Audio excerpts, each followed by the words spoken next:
Est-ce que quelqu'un peut dire je suis béni ce soir? Oh, est-ce que tu te manifestes comme quelqu'un qui est béni? Je suis béni ce soir.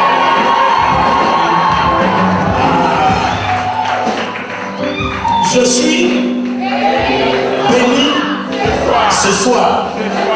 Est-ce que quelqu'un peut lever sa main droite et puis déclarer? Dis je déclare que ce soir c'est ma saison de pouvoir. Regarde quelqu'un, regarde son visage, regarde son visage, toi dans le visage. Regarde toi dans le visage.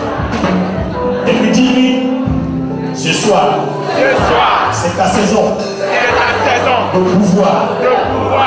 Plus personne ne décide pour toi. C'est toi qui décides. Et celui qui contrôle, c'est toi. Oh, je pense que tu allais crier les plus forts. Poussez les plus forts.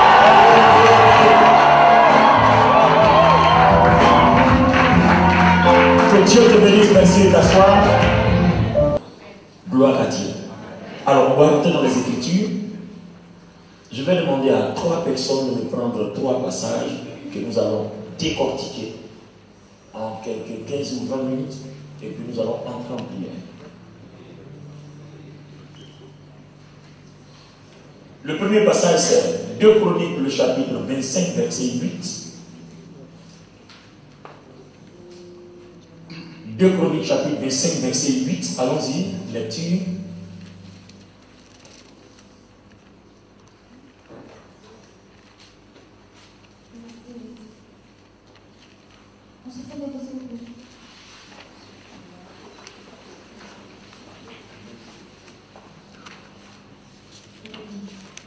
Ils tirèrent au sort leurs fonctions, petits et grands, maîtres et disciples. 2 Chroniques 25, verset 8.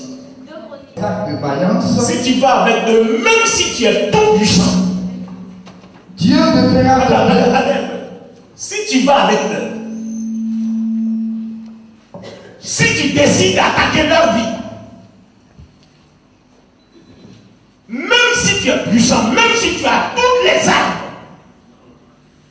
fais attention. Si tu te lèves contre leur vie, fais attention, même si tu es celui qu'on croit assez puissant. Fais attention. Pourquoi? Donne-nous la suite. Dieu te fera tomber devant l'ennemi. Ah, parce que Dieu te fera tomber devant l'ennemi. Pourquoi Dieu te fera tomber? Car Dieu a le pouvoir. Car Dieu a le pouvoir d'aider et de faire tomber. Dieu a le pouvoir d'aider et Dieu a le pouvoir de faire tomber.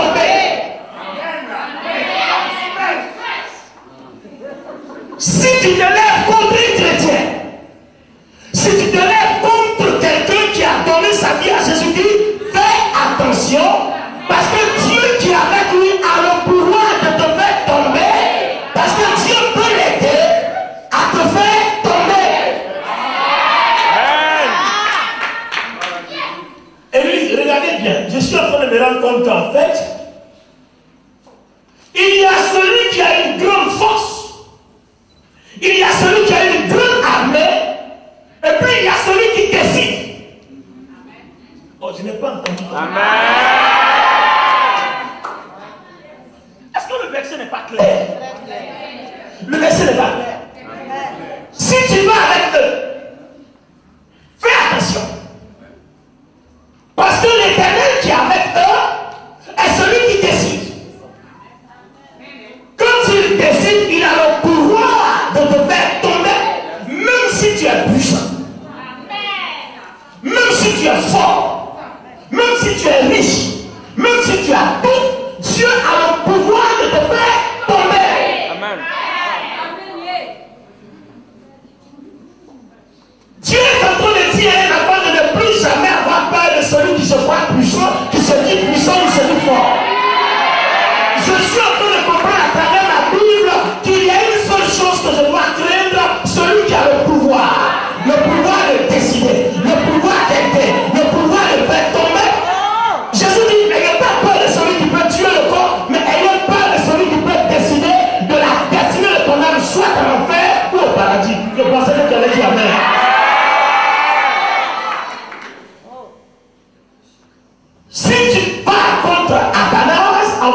Dieu.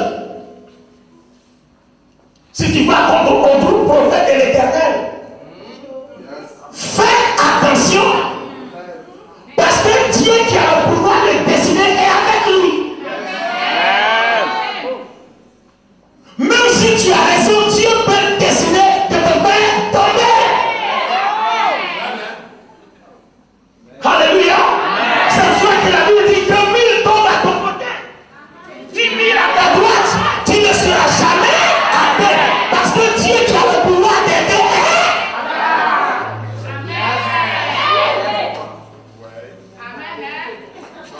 Écoutez quelque chose. Vous voyez, longtemps nous avons eu peur des circonstances. Et quand on a appris qu'il y a un sorcier quelque part, va plus au village. Mais tu me dis à quelqu'un ce soir que ton sorcier, ton Goliath doit déménager.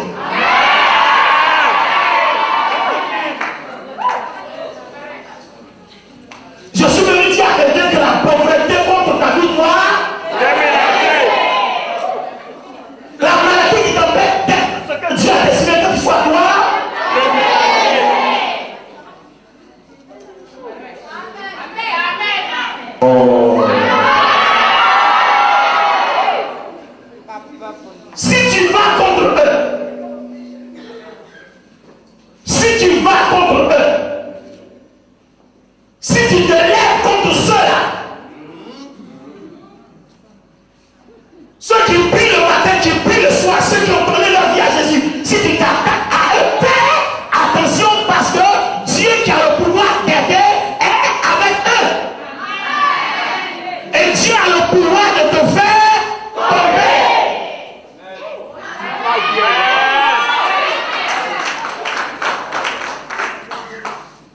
Si tu vas avec eux, quand même tu ferais des actes de vaillance. Cette partie-là me plaît. Regardez bien la précision. Il dit quand même tu ferais des actes de vaillance. C'est-à-dire même quand même tu as le pouvoir de disparaître et de réapparaître. Lui il n'a pas ce pouvoir. Fais attention parce que Dieu a le pouvoir de l'aider. Oh, oh. Supposons un seul instant qu'on me dise que mon ennemi avec lequel je dois me battre a le pouvoir de disparaître. C'est qu'il a perdu la bataille d'avance. Parce qu'au moment où je lève la main, il disparaît. Au moment où je tends mon arme, il disparaît. Et il apparaît dans mon dos. Donc qui est plus exposé? Mais la parole est en train de dire à ce magicien-là, il fait attention, qui a le pouvoir de disparaître, qui a le pouvoir d'apparaître, mais fais attention, parce que Dieu qui est avec lui a le pouvoir de l'aider.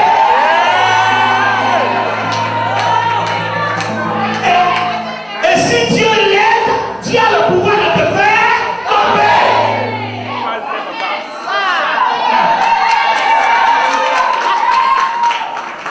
Alléluia. Alléluia. Vous voyez qu'il y a des versets qui renversent notre mentalité. Il y a des versets qui changent notre manière de penser. Il y a des versets qui changent notre manière de comprendre Dieu. Et il y a des versets qui nous délivrent la peur. Oh, je me souviens que avant, quand j'entends le mot démon, je dis quand j'entends le mot démon, quand j'entends le mot démon, je ne sais pas si ça vous a fait la même chose. Avant, quand on vous parle de démon, est-ce que trouille même c'est petit, la trouille? Mais quand tu entends le mot démon, c'est-à-dire avant de dormir, tu as peur. Pourquoi ils vont apparaître dans tes rêves? Parce que quand ils apparaissent dans tes rêves, tu te lèves le matin, tout ce que tu fais, tout est négatif. Mais la nuit, avant de dormir, je prends ma Bible et puis j'ouvre. Je dis, oh Seigneur, merci. Parce que tu vas te lever contre moi. Tu t'appelles sorcier, tu t'appelles temps. Tu te dresseras contre moi. Mais je t'informe qu'avant je ne savais pas. Mais maintenant, je dis, fais attention. Parce que Dieu a le pouvoir de m'aider. Oh, avant que je tremble, avant de dormir, 2 secondes après mon sommeil, ils sont là. Mais depuis que je dis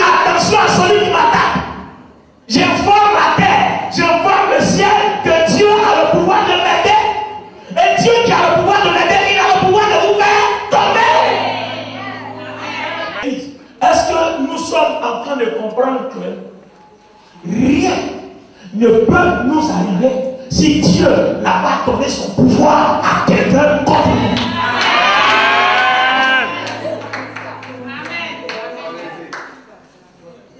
Je dis, rien ne peut arriver si l'Éternel Dieu n'a pas donné son pouvoir à quelqu'un contre toi. Allons dans un autre passage avant de revenir dans celui-ci. Il ne t'est pas dit de t'asseoir. Alléluia. Allons dans un autre passage. Actes chapitre 19, verset 10 à 11. Est-ce à moi que tu ne parles pas? Ne sais-tu pas que j'ai le pouvoir de te crucifier et que j'ai le pouvoir de te relâcher? Jésus répondit, tu n'aurais sur moi aucun pouvoir s'il ne t'avait été donné d'en haut. Reprends la partie là. Jésus répondit, tu n'aurais sur moi aucun pouvoir s'il ne t'avait été donné d'en haut. Il faut reprendre encore. Jésus répondit, tu n'aurais sur moi aucun pouvoir s'il ne t'avait été donné d'en haut. Il faut le dire encore. Tu n'aurais sur moi aucun pouvoir s'il ne t'avait été donné. Non, commence par Jésus répondit. Jésus répondit, tu n'aurais sur moi aucun pouvoir s'il ne t'avait été donné d'en haut. Jésus a dit quoi? Tu n'aurais sur moi aucun pouvoir s'il ne t'avait été donné d'en haut. Écoutez, Église. Est-ce que le représentant des roses qui donne le droit de crucifier et de libérer, c'est à lui Jésus dit, ton pouvoir que tu donnes aux autres de crucifier ou de les libérer, moi ça ne marche pas sur moi parce que Dieu ne t'a pas donné ce pouvoir me concernant. Je suis en train de comprendre que dans la vie, il y a deux catégories de personnes. Il y a ceux qui ont Dieu, sur lesquels tout ce qui doit arriver à leur vie doit venir de Dieu, sinon ça n'arrive pas. Et il y a ceux qui n'ont pas Dieu, sur lesquels n'importe qui peut tout exercer. Pilate a le pouvoir, quand on arrête quelqu'un, une fois que Pilate dit libérez-le, même s'il est perdu, on le laisse. Mais on arrive sur Jésus, je dis stop. Ton pouvoir va marquer la différence. Il y a ceux sur la vie desquels tu peux décider de la mort ou de la vie, mais moi tu ne décides pas. Parce que ce qu'on décide, ce qui doit m'arriver, doit être décidé dans le ciel. Sinon, ça ne m'arrivera jamais.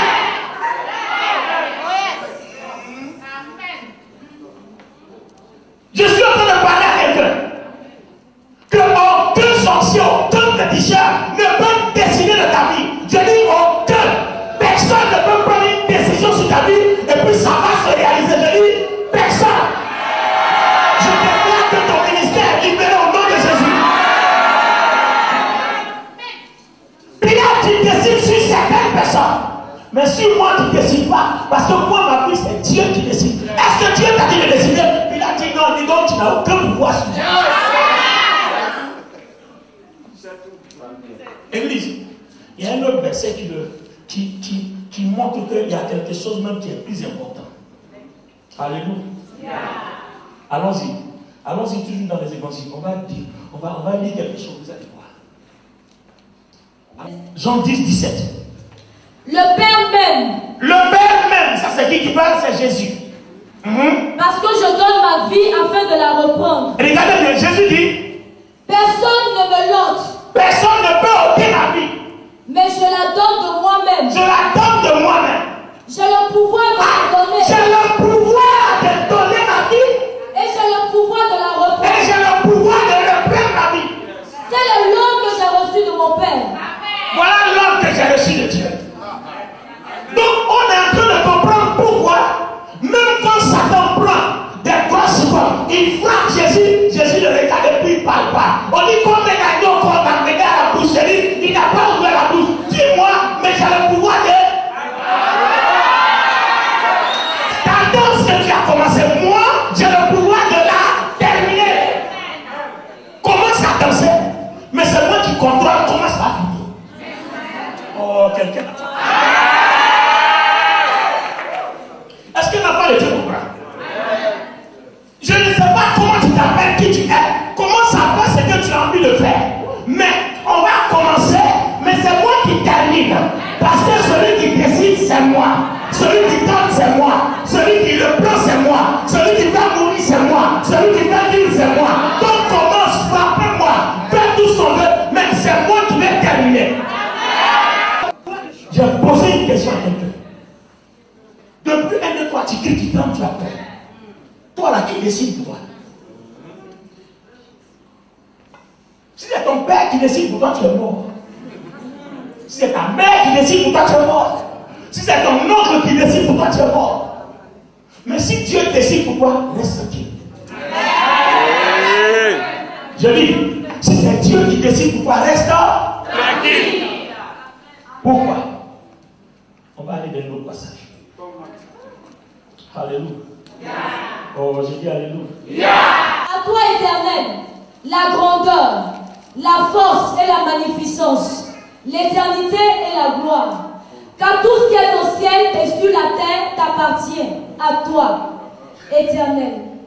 Le règne, car tu t'élèves souverainement au-dessus de tout. C'est de toi que viennent la richesse et la gloire. C'est toi qui domines sur tout. C'est dans ta main que sont la force et la puissance. Et c'est ta main que le pouvoir d'agrandir et d'affermir toutes choses. C'est ta main, oh Dieu, qui a le pouvoir d'agrandir et d'affermir toutes choses. Ça veut dire que si l'Éternel te bâtit la maison, celui qui travaille, travaille en vain. Je disais à quelqu'un tout à l'heure avant de venir à ce culte, je disais, vous voyez, il y a des gens qui commencent bien et terminent leur vie mal. Parce que quand vous commencez votre destinée, l'Éternel est celui qui achève la destinée de toute personne. Si tu commences ta vie, même tu auras connu une gloire. Si Dieu n'est pas celui qui achève cette gloire-là, elle va s'effondrer, elle va se détruire avant d'être bâtie. Ne soyez pas étonnés que certaines personnes sont riches et bien marquées deviennent pauvres. Mais vous allez voir, ils vont finir sur riches. Parce que la destinée est un programme de Dieu. Tu ne peux pas commencer et puis achever par toi. Dieu a le pouvoir de commencer et de terminer. Il y a deux choses qui lui reviennent. Le commencement et la fin. Vous n'avez pas vu, la Bible n'a pas parlé du milieu. La Bible ne parle jamais du milieu. Parce que comment tu vas faire, ça c'est pas son problème. Mais Dieu qui t'a donné la vie est au commencement. À la fin, c'est lui qui va terminer. Fais toute ta danse au milieu. Va chez féticheur, chez marabout, fais tout, mais n'oublie pas, c'est lui qui termine. Il faut que quelqu'un ici ce soir sache que ce que tu as commencé, c'est Dieu qui va terminer. Donc, autant maintenant commencer avec lui, ou alors continuer avec lui, ou alors le prouver pour qu'on aille ensemble. Car à la fin, parce que quand il doit commencer, quand il doit terminer, il va te ramener à un point de départ.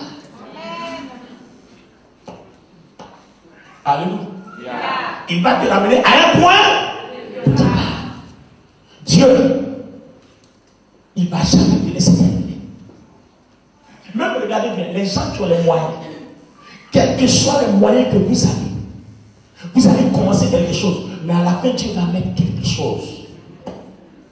Juste pour que vous ayez besoin de lui. Il va mettre un bâton quelque part.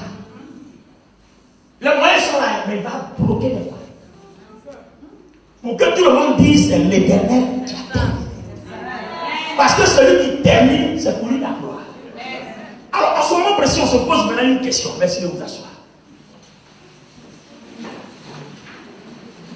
On se pose une question. C'est quoi le pouvoir? Qui a le pouvoir? Qui donne le pouvoir? Et à qui on donne le pouvoir? Vous voyez? Vous pouvez être un homme très puissant, un homme très fort. Mais votre force n'aura d'impact que quand Dieu l'aura autorisé. Pilate ne pouvait pas décider de quelque chose concernant la vie de Jésus, tant que cela n'est pas décrété au ciel. Nous sommes en train de comprendre au regard des Écritures que le pouvoir n'est pas cette force-là qui est une action sur le terrain, mais le pouvoir c'est cette force tranquille qui se cache derrière la puissance. C'est cette force de décision qui autorise l'exercice de la puissance. Exemple civil, exemple de la vie courante. Vous êtes une armée. S'il y a des gens qui sont dans l'armée, quand vous allez au front, il y a le capitaine qui vous dirige, qui vous donnera l'autorisation de tirer. Même si l'ennemi est devant, il a dit ne tirez pas. Si tu as tiré, il faut prier Dieu, il ne faut pas mourir. Parce que quand tu reviens, c'est la prison que tu vas faire parce que tu as désobéi à un ordre. Donc, vous pouvez exercer votre puissance lorsque on vous donne le pouvoir de l'exercer. Donc, toute puissance exercée au-delà de sa juridiction retourne contre celui qui la manifeste.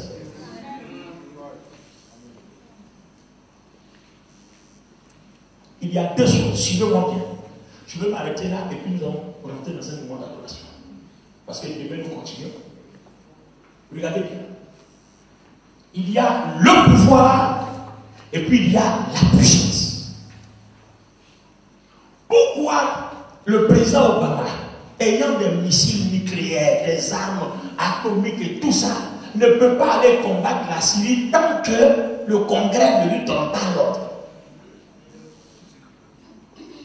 Il a la puissance, il a la tête d'une grande armée puissance. Mais il ne peut pas décider lui-même d'aller engager le nom de son pays en Syrie. S'il va lui-même que le Congrès ne lui donne pas l'ordre, au retour il ne perd son fauteuil. Parce qu'il met son fauteuil en danger. Donc vous comprenez que le pouvoir n'est pas la puissance. Le pouvoir ne fait rien. Mais le pouvoir contrôle la puissance.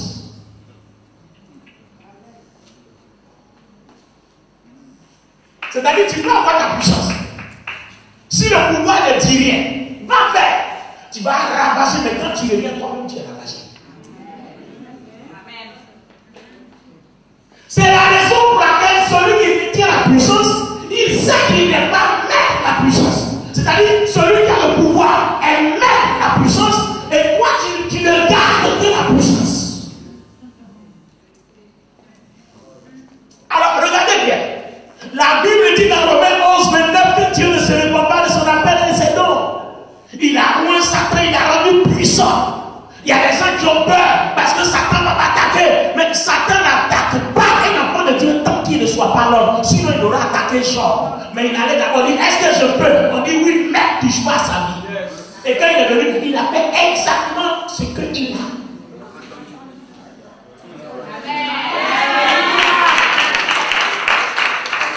Écoutez bien. Quand Satan est venu, il a tout fait. Il a touché Job à côté, mais sauf son âme. Parce que le pouvoir lui a dit, touche à tout sauf à son âme. Donc Satan sait que s'il désobéit, qu'il touche à l'âme de Job, lui-même on touche à son âme. Donc toute puissance exercée frauduleusement contre l'autorité du pouvoir se retourne contre celui qui l'exerce. C'est la raison pour laquelle, si vous avez remarqué, la Bible dit, le diable rôde. Il a une grande puissance, mais il rôde. Parce qu'il sait que dans ta maison, il y a pouvoir. Donc il ne peut pas rentrer. Il voit la maison, mais il regarde la maison de loin. Qui est là-bas? On dit Véronique est là-bas. Mais on ne peut pas rentrer parce que là-bas, il y a pouvoir. Donc il s'en va dire à Dieu, est-ce que je peux rentrer? Dieu dit, tu ne rentres pas. Donc il rôde encore, il dit, oh, je dis bien encore, est-ce que je peux? On dit, tu ne rentres pas. Et puis il rôde. Même quand Balak voudrait maudire Israël, Balak n'est pas allé de lui-même. Il s'en va voir Balak. Il dit, toi tu es un prophète de l'Éternel, tu as le droit de maudire et de bénir. Donc Balak aussi, il se lève, il va consulter celui qui a le pouvoir. Donc même si Balak croit que Balak a le pouvoir, mais Balak aussi c'est qui a le pouvoir. Donc vous comprenez que quand vous vous promenez dans votre vie chrétienne, dormez en paix. Je dis dormez en paix.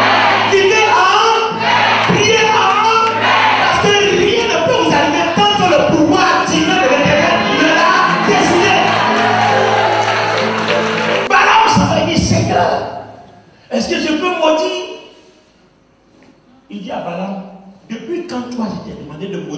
choses que moi j'ai vues. Même quand Balaam s'est entêté, qu'est-ce que Dieu a fait? Il a mis un ange puissant tenant une épée impardonnable. Dieu a fermé les yeux du prophète. Parce que Dieu a décidé qu'il meure. Mais comme quand Dieu décide, il te laisse toujours un temps de repentance. Il n'y a pas de prophète d'évangéliste pour évangéliser Balaam. Pour le ramener à la reste. Donc on va utiliser un animal. C'était la seule option. Vous voyez, quand vous vous retrouvez dans une situation où il n'y a pas d'option, Dieu est capable de faire des choses bizarres. L'animal dit. Il dit à l'animal, avance. Parce que l'animal a vu l'ange. Il dit à l'animal, avance. 3 fois l'animal ne parle pas. Il va prendre l'animal, il tape. 1. L'animal ne bouge pas. 2. Quand il a tapé 3 fois l'animal, ya! Tu ne vois pas qu'il y a un ange qui est là. Si le bouge pas, tu taper. C'est ça. En ce moment précis, Balaam se rend compte qu'il est à l'extrême bêtise. Donc il fait demi-tour. Toute puissance exercée contre la juridiction du pouvoir se retourne contre celui qui l'exerce. Aucun démon, aucun diable, aucun féticheur, aucun marabout ne peut décider de ta vie. Personne, on ne peut pas faire de ta vie si Dieu l'a décidé.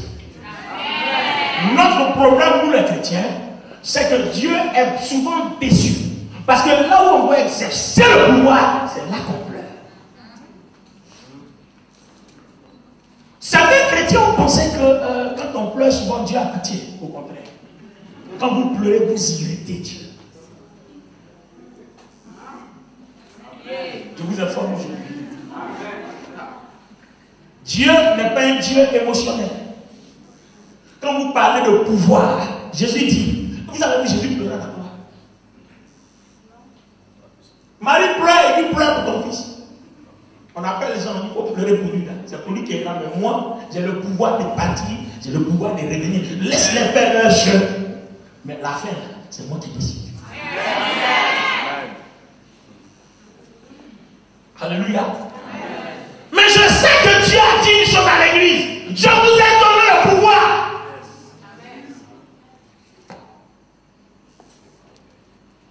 Je vous ai donné le pouvoir. Vous allez marcher sur les serpents. Vous allez marcher sur les scorpions. Vous allez marcher sur toute la puissance de l'ennemi. Et puis rien ne vous la fait. Ah. Donc, si je m'engage dans quelque chose, que Dieu est d'accord, rien ne peut me nuire. Ah, attendez, les choses changent. Donc, si je m'engage dans quelque chose, que le pouvoir est d'accord, rien ne peut me nuire. Est-ce que ça me dit, ça ne fait rien dans votre esprit? Je veux m'arrêter sur ça. Donc, si je m'engage dans quelque chose, que le pouvoir est d'accord avec moi, donc rien ne peut me nuire.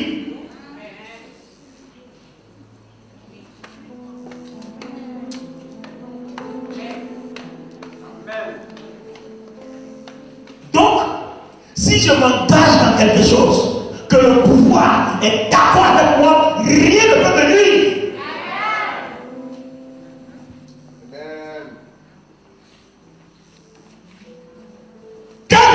Réflexion. Toute situation qui se présentera devant moi, la première question, est-ce que le pouvoir est avec moi? Est-ce que Dieu m'autorise à agir? Souvent nous avons agi là où Dieu ne nous a pas autorisé.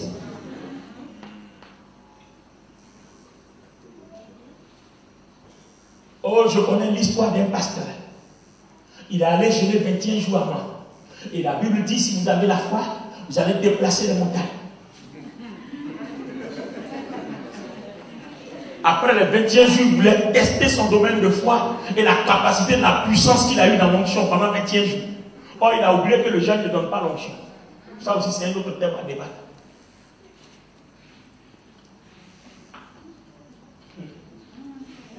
Le jeûne ne donne pas l'onction. Ça, c'est un autre thème à débattre. Alors, regardez, Chini, il commande de les 18 montagnes se jette dans la mer. Vous voyez que ça fait rire parce que pour vous qui êtes Ivoiriens, vous connaissez à quelle distance la mer se trouve et à quelle distance le monde se trouve et les montagnes se trouvent. Donc, les montagnes doivent parcourir 600 km pour se déverser dans la mer. Et Dieu lui dit, donc à cause de quoi seule la foi, on va détruire la Côte d'Ivoire. Parce qu'il a ordonné, puis il a vu qu'il n'y avait pas de résultat, il était déçu. Parce qu'il dit qu'il a jeûné, il s'est privé de nourriture pendant 21 jours, et puis Dieu ne lui a rien accordé. Et maintenant, regardez la suite. Pendant qu'il était à cette montagne, Dieu lui dit, regarde en bas là-bas, il dit, tu vois quoi? Il dit, je vois une voiture. Dieu lui dit, c'est un dispensaire, descend, il y a des gens qui ont besoin de toi.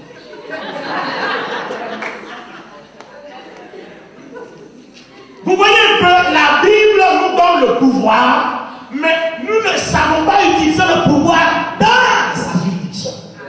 Tout pouvoir respecte une juridiction. Il n'y a que Dieu qui a un pouvoir souverain.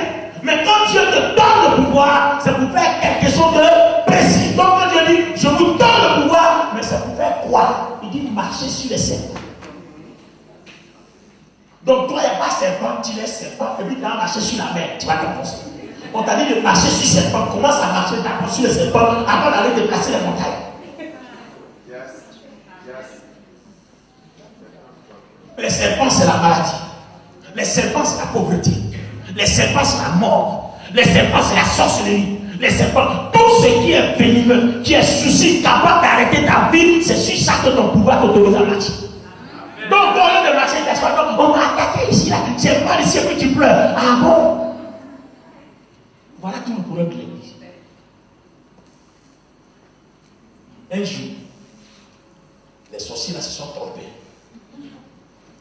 Ils m'ont fait quelque chose en songe. Mais quand je me suis levé, la première des choses, je les ai poursuivis jusqu'à midi. C'est-à-dire que je suis sorti du sommeil, j'étais sur leur tête jusqu'à midi.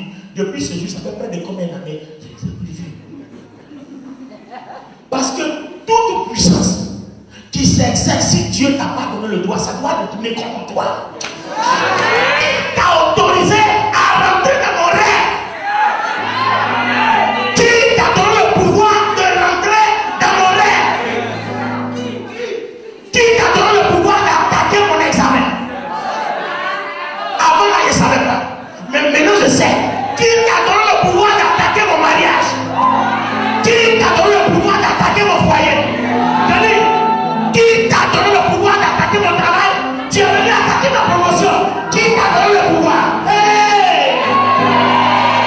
Qui t'a donné le pouvoir d'attaquer ma promotion?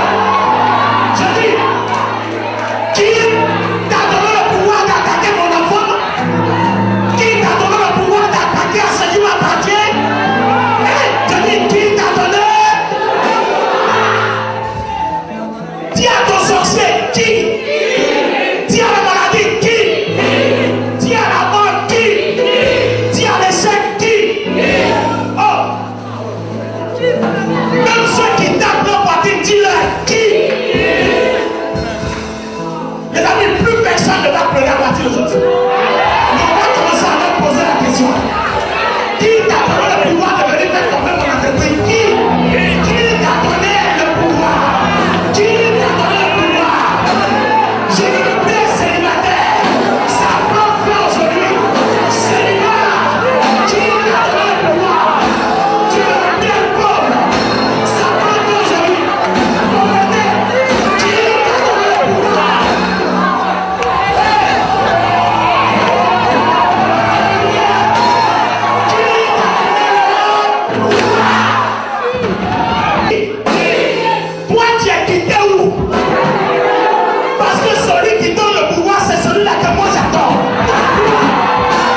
si quelqu'un a décidé que tu meurs, on doit le retrouver mort à ta place.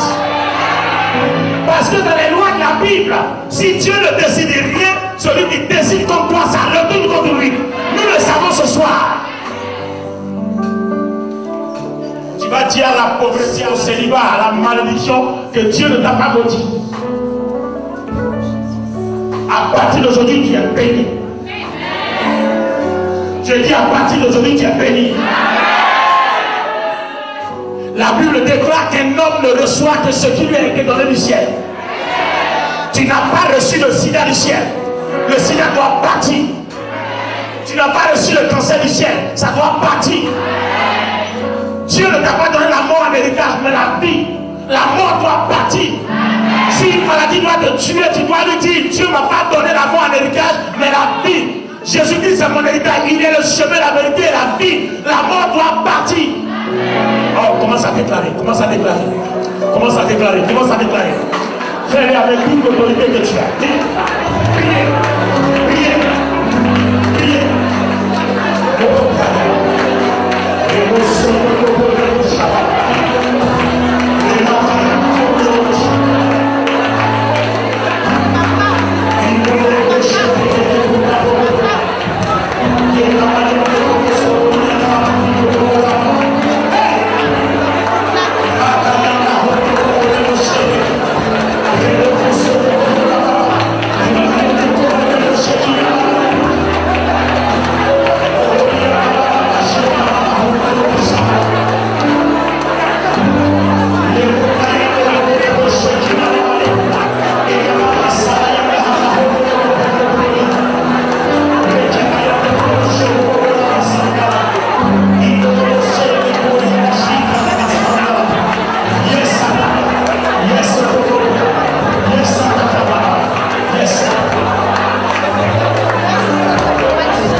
malheur qui se lève contre ta vie, contre tes finances, contre ta santé, contre ta famille, au nom de Jésus-Christ, tombe.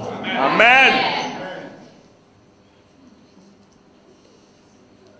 Je déclare que toute maladie qui s'est élevée, qui a paralysé ta vie, a paralysé ton ministère, toute incantation qui a fait que ta vie ne vole pas, je commande aujourd'hui que cela soit brisé au nom de Jésus. Amen.